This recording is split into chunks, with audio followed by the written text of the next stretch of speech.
Today, I want to talk about how, as expected, the mainstream media is saying that Citadel is fine. This comes after their desperate requirement for a $400 million loan, which actually seems to have an even sketchier background. So stay tuned and let's make some money. And now I'll dive straight in with the key information. So, you'll remember from my video yesterday that Citadel recently took out a $400 million loan, and I said I guaranteed you the mainstream media would say that Citadel is doing fine, because as Jim Cramer said many years back, you have to say that Citadel is fine. You have to say that Citadel is great. You have to say that Citadel is okay.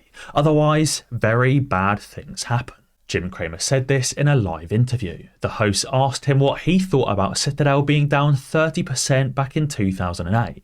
And he said that Citadel is great, Citadel is fine, Citadel is amazing, Citadel is perfect. And he said that if he doesn't say those words, bad things happen.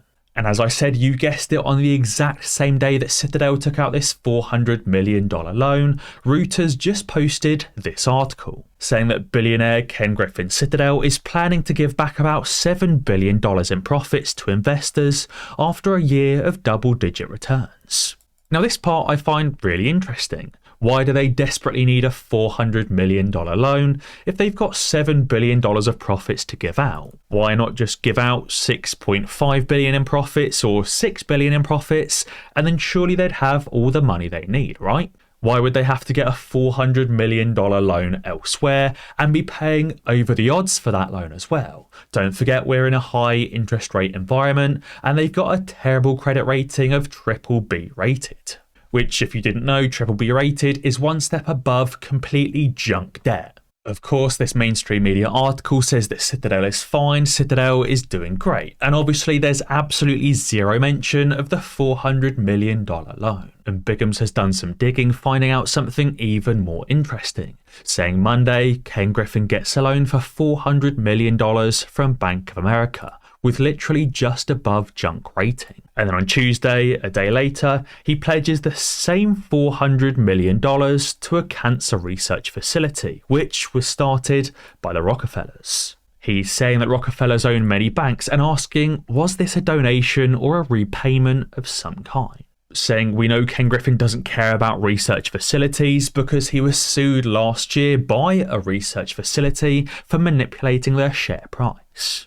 Saying, is this a tax write-off or is Ken Griffin living off of loans, as we've already seen him sell off part of Citadel. As Biggums said, you may remember from last year that Citadel Securities, Susquehanna, Virtue and other firms were sued by a biotech company that accused them of intentionally depressing its share price. That company was Northwest Biotherapeutics, which claimed in a suit that beginning in late 2017 and continuing until August of 2022, the market-making firms deliberately engaged in repeated spoofing. So Ken Griffin is obviously not interested in these biotech companies and actually manipulates them for fun.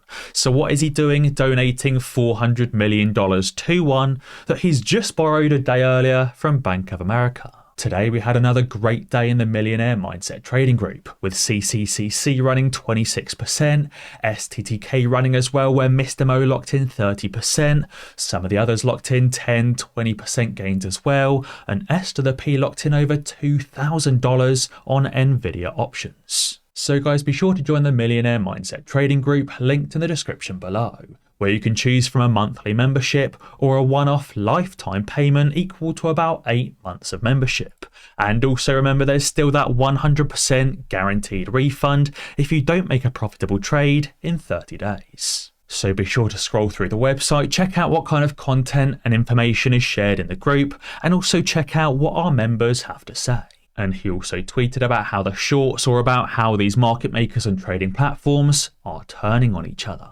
Vlad Tenev, the Robinhood CEO, said that Americans are getting ripped off by big banks. That's in reference to many traditional banks paying little to no interest on savings, where Robinhood advertises their 5% annual interest fee, or annual interest rate. But as Biggums has said, it's these trading platforms turning on each other to become the next banking system, because they desperately need your deposits. If you look at Robinhood's financials, they've seen decreasing customers and decreasing trading volume every single quarter since the start of 2021. That was obviously due to the mass exodus away from Robinhood as a result of what they did to meme stocks. Many people realised if Robinhood was happy to steal your money and turn off the buy button, why on earth should you stay with them?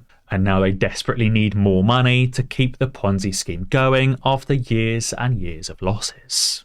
Now, Lynn also tweeted something very, very interesting, which really gave me tons and tons of hope for AMC and AMC hitting a new all-time high. She tweeted asking a question for quants in the audience, if anyone happens to have quick access to the data. She asked, saying how many stocks have fallen over 75%, or over 90%, or over 99%, and eventually went on to make new all-time highs. And on how many stocks does that happen more than once? Are there any that it did it 2 or 3 or even 4 times? As a prime example, Nvidia recovered from 2 over 75% drawdowns to new all-time highs, plus 2 more 50% plus drawdowns too. Apple, AMD and Netflix have all fallen 80, 90, 95% and continued on to hit new all-time highs. She also found a number of other companies, like Seagate Technology as a prime example, which actually fell 99%,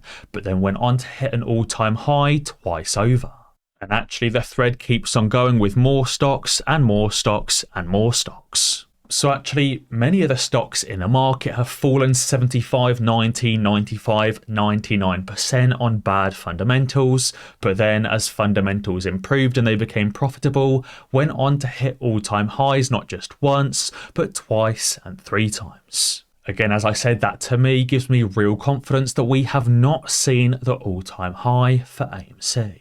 I guess you could say that many of these stocks weren't as manipulated as AMC, but as Tesla has proven, good performance beats manipulation every single day. And that's why the shorts are continuing to try and sue the SEC in a bid to vacate short selling rules. It says here 3 hedge fund associations sued the SEC on Tuesday in a bid to remove 2 new rules aimed at boosting transparency for short sellers. While we know the SEC tends not to go after short sellers and tends to ignore their crimes, it seems even these rules alone are bad news and big problems for those shorts. Even this increased transparency is enough to infuriate the short sellers into trying to sue the SEC. That's likely as a result of these short positions actually being disclosed and the entire market being able to see what these short hedge funds are up to and fight back against them. But guys, be sure to let me know what you think down in the comments below. And as always guys, be sure to ding that notification bell, because that way you'll be alerted when I upload a new video. Cheers.